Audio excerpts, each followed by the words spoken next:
If we set a board meeting in 2030, we can say, let's just imagine what this world could look like and use that to unlock a really different source of wisdom, of experience, and of ideas that can help that business meet that 2030 future they want to design for. So if you want a sustainable business model, you have to be sure that you serve all of your stakeholders, your customers, your suppliers, your communities, but also the planet and future generations.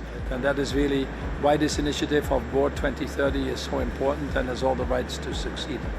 I think it's incredibly important that plans that we put in place right now are shaped by people whose lives are going to be affected by those decisions. People who are from the front lines, from like a store point of view for myself, we can see things differently to what companies can. So businesses listen to young people, they're going to get fresh ideas.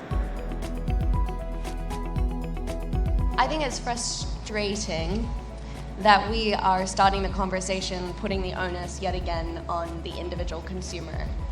I think we recognize that we can't allow sustainability once again to be placed on the shoulders of the people who are not responsible for this crisis at the end of the day. And ultimately, we need to be talking about systems change.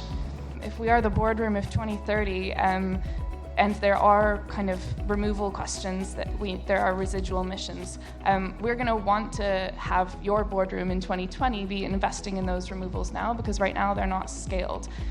When you buy a product, you don't really think about the full process, and I think there needs to be a lot of work on transparency from the beginning to the end. And you have a role perhaps to play in recycling it, but there's also a role throughout the entire supply chain. So I think transparency and authenticity is really important.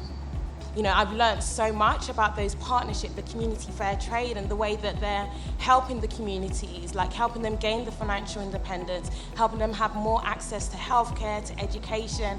And personally, I think, yes, the authenticity is important, but I think we need to be doing more to communicate that. When you try to push the burden of emission reductions or the burdens of sustainability onto a population that has had little to do with causing the problem, and that's kind of going back to responsibility, then that's unethical.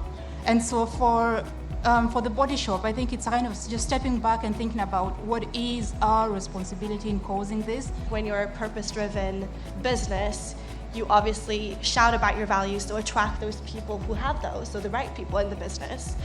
But you also create this safe space for people to be themselves and, like this, come with our ideas and just share.